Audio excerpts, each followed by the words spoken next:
오늘은 건강을 지키는 333법칙 세 번째 시간으로 생활환경의 화학물질로 인한 질병 발생의 요인에 대하여 살펴보려고 합니다.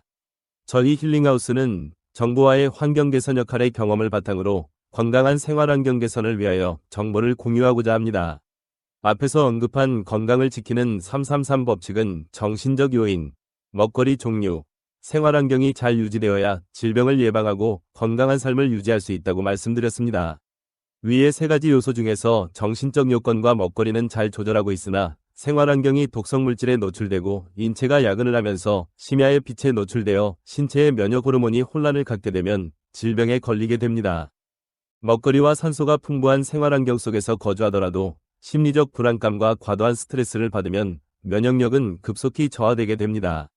따라서 만약 주변의 가족이나 자녀들이 아토피, 알러지, 암과 같은 성인병 등 면역으로 인한 질환을 앓고 있는 분들은 환경과 먹거리, 정신적 평안한 상태를 유지할 수 있는 환경으로 변화를 주거나 주변에 그러한 환경이 제공되는 지역으로 자주 시간을 보내는 것이 치료의 효과를 높일 수 있습니다. 현대인들의 면역질환이 만성적으로 증상을 보이거나 재발을 하는 경우는 이러한 세 가지 요인을 충분히 충족시키지 않았기 때문이라고 생각합니다. 오늘도 생활환경을 중심으로 유독 화학물질이 어떠한 이유로 확산되고 인체를 공격하게 되었는지 말씀드리고자 합니다. 산업혁명을 시작으로 현대 건축물들은 유리와 철제, 콘크리트와 같이 효율성이 좋다는 이유로 대량 생산이 가능한 재료로 교체되었습니다.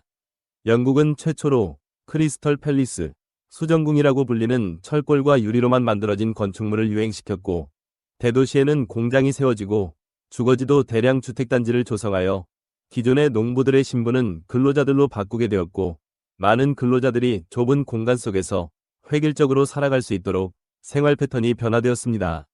이렇게 대량 생산으로 산업혁명에 의해서 교통과 통신이 발달하게 되고 모든 것이 기계화에 의해서 세계가 변화하면서 전쟁용 무기들로 대량 생산을 하다 보니 우수한 첨단 무기가 그 나라의 국력을 상징하게 되었습니다. 그러한 결과 유럽에서는 국가 간 경쟁이 심화되면서 결국 제1차 세계대전이 발발하게 되었습니다. 1차 세계대전을 통하여 독일을 중심으로 유럽의 국가들은 경쟁적으로 주도권을 잡기 위하여 마침내 화학무기를 개발하였고 결국 살상 독극물을 전쟁에 사용하게 되었습니다. 독가스와 같은 화학무기를 이용해서 적을 대량으로 살상하는 화학무기들을 사용하게 되었습니다.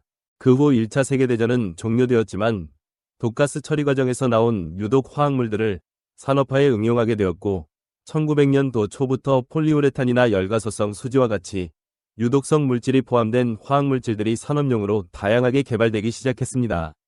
특히 건축물의 내장재에서는 경제성과 작업성, 효율성이 높다는 이유로 자연 소재를 대체하여 석유화학 물질인 플라스틱 재료를 활용한 소재가 자연 소재를 대체하여 건축 내장재로 주로 사용하기 시작했습니다.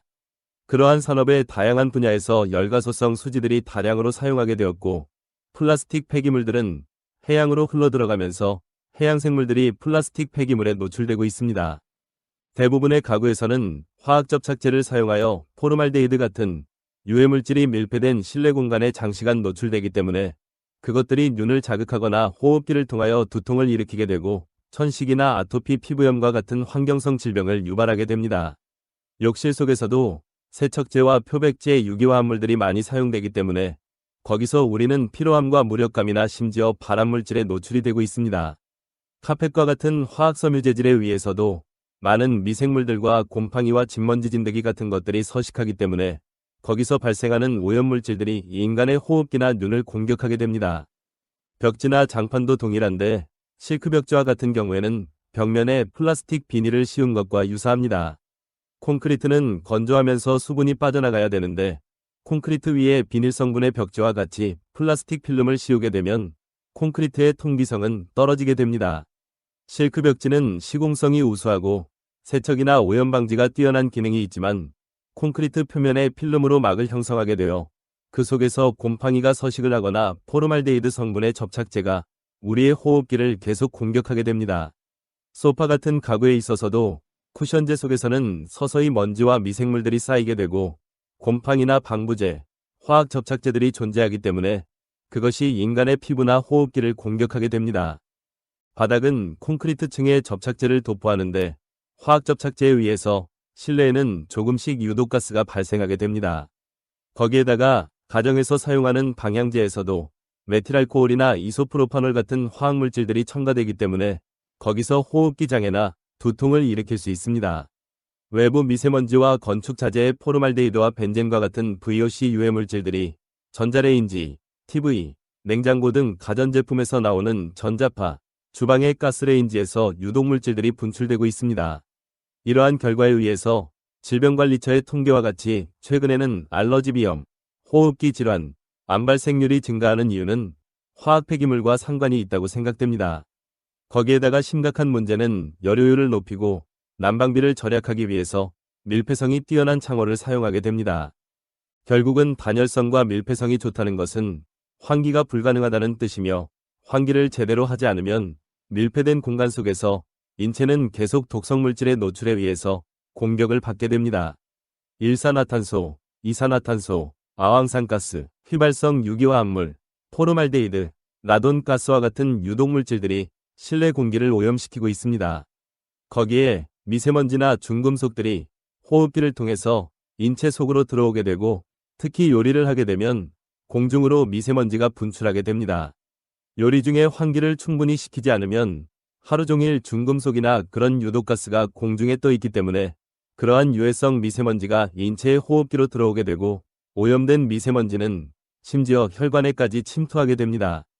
주방에서 요리를 할 때도 환기를 제대로 시키지 않으면 인체의 호흡기는 유독물질에 노출되는데 중국, 일본, 한국과 같은 아시아 여성이 유럽이나 미국의 여성에 비하여 폐암이 많은 이유는 흡연을 하지 않더라도 주방에서 나오는 미세먼지와 유독가스에 노출이 되기 때문이라는 논문도 발표되고 있습니다. 주거 공간에는 미생물도 존재하는데 진먼지, 진드기, 박테리아, 곰팡이, 포자꽃가루 같은 부유세균들도 많이 발생하고 있습니다. 실내 유해가스는 실외보다 최대 5배나 많다고 합니다. 섬유에서도 유해가스가 발생하고 미생물들이 서식하고 있습니다. 그리고 향초나 페인트에서 발생하는 화학가스는 실외 대기 오염물질과 알레르기 물질이 존재하고 있습니다. 소파라든지 가구에서 발생하는 VOC, 유기화학물질과 애완동물 털에서도 그런 알레르기 물질 같은 것들이 발생합니다. 소독이 잘 되지 않기 때문에 습도도 높고 온도도 따뜻하여 박테리아와 곰팡이가 서식하기가 좋은 환경입니다.